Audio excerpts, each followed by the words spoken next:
Kisah Nabi Adam alaihi salam. Setelah Allah menciptakan alam raya dan menyempurnakannya, bumi telah menjadi hijau, dipenuhi hutan belantara. Lautan membentang, danau-danau dan sungai-sungai yang panjang, hewan-hewan pun telah berkembang biak di dalamnya. Sementara itu di surga, Allah mengumpulkan para malaikat dan berfirman, "Sesungguhnya aku hendak menjadikan khalifah di muka bumi." Para malaikat bertanya, "Apakah engkau hendak menjadikan orang yang merusak dan menumpahkan darah di sana, sedangkan kami bertasbih memujimu dan mensucikan namamu?" Allah berfirman, "Aku mengetahui apa yang tidak kamu ketahui." Kemudian Allah menciptakan manusia yang hendak dijadikan khalifah itu adalah dari tanah liat kering. Setelah sempurna penciptaannya, Allah meniupkan ruh ke dalamnya. Manusia pertama ini dinamai Adam. Berbeda dengan para malaikat, Adam dikaruniai akal sehingga mempunyai kemampuan berpikir yang kuat. Allah mengajari Adam tentang benda-benda yang ada. Kemudian Allah memperkenalkan Adam kepada penghuni surga dan berkata kepada malaikat, "Sebutkanlah benda-benda ini." Para malaikat tidak bisa menyebutkan benda-benda itu. Lalu Allah menyuruh Adam menyebutkan benda-benda itu, dan Adam bisa menyebutkan semuanya. Allah berfirman, "Sujudlah kamu kepada Adam." Maka semua malaikat tersungkur sujud kepada Adam untuk menghormatinya. Tetapi iblis tidak mau sujud. Allah menegur iblis, "Kenapa kamu tidak sujud kepada Adam?" "Aku lebih baik dari dia. Engkau ciptakan aku dari api, sedangkan dia dari tanah." Allah berfirman, "Keluarlah dari surga. Kamu terkutuk dan terlaknat sampai hari kiamat." Iblis lalu berkata, "Ya Robbi, berilah saya umur panjang sampai hari kiamat, dan aku akan menggoda dan menyesatkan semua manusia, kecuali hamba-hambamu yang ikhlas di antara mereka." Allah berfirman, "Kamu diberi umur panjang sampai hari yang ditentukan. Sesungguhnya kamu tidak bisa menjerumuskan hamba-hambaku. Yang mengikutimu hanya orang-orang yang sesat." Adam tinggal dengan bahagia di surga. Kemudian Allah menciptakan Hawa, wanita pertama dari tulang rusuk Adam. Semakin bahagia, Adam dan Hawa tinggal di surga.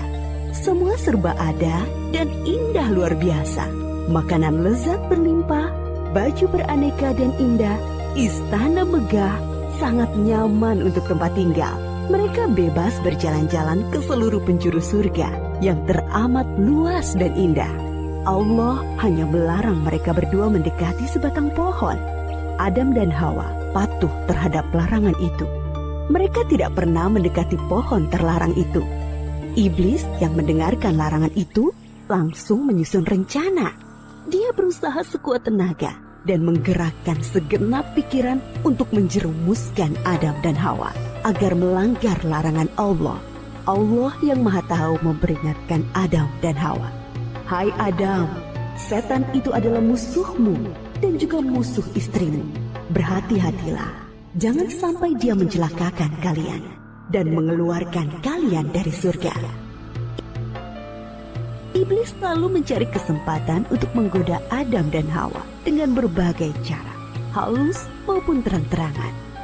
Dia berusaha agar mereka berdua melanggar larangan Allah, mendekati pohon terlarang. Iblis berkali-kali membujuk mereka dengan bersumpah bahwa dia hanya menginginkan kebaikan dengan kebahagiaan Adam dan Hawa. Iblis berkata, "Pohon kuldi adalah pohon kekekalan. Jika engkau memakan buahnya, maka akan kekal seperti para malaikat di surga." Dia juga berkata akan menunjukkan kepada mereka kerajaan yang kekal. Begitu gigihnya iblis membisikkan rayuan-rayuannya. Akhirnya Adam dan Hawa tergoda untuk memakan buah dari pohon terlarang itu. Begitu mereka mencicipi buah itu, hilanglah baju indah yang mereka kenakan. Mereka sangat malu dan seketika takut kepada Allah. Mereka menutupi tubuh mereka dengan daun-daun surga. Allah menegur mereka, "Bukankah sudah kularang kalian mendekati pohon itu? Dan bukankah sudah kuperingatkan kalian, setan adalah musuh kalian?" Adam dan Hawa sangat menyesal dan ingin agar Allah memaafkan mereka dan memberi rahmat kepada mereka lagi. Kemudian Allah mengajari mereka doa untuk memohon ampunan. Rabbana dzalamna anfusana wa illam taghfir lana wa tarhamna lanakunanna minal khasirin. Ya Allah, kami telah menganiaya diri kami sendiri, dan jika Engkau tidak mengampuni kami dan merahmati kami, pastilah kami menjadi orang-orang yang rugi. Kemudian Allah menerima taubat Adam yang sungguh-sungguh dengan memberi ampunan, tetapi tetaplah keputusannya.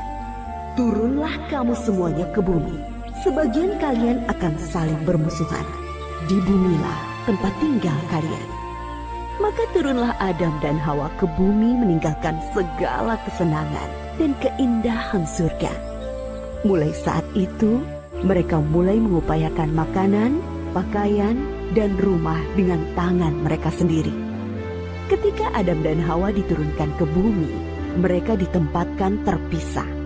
Setelah bertahun-tahun saling mencari, akhirnya mereka bertemu di Padang Arafah, di Jabal Rahmah. Mereka berdua bekerja keras dengan tenaga dan pikiran untuk membangun kehidupan di bumi dan terus tekun beribadah kepada Allah Subhanahu wa Ta'ala. Memang di bumilah penugasan Adam sebagai khalifah. Adam dan Hawa dikaruniai 20 pasang anak kembar, masing-masing pria dan wanita. Sejak saat itu, manusia terus berkembang di bumi dengan mengemban tugas sebagai khalifah atau pengatur alam raya.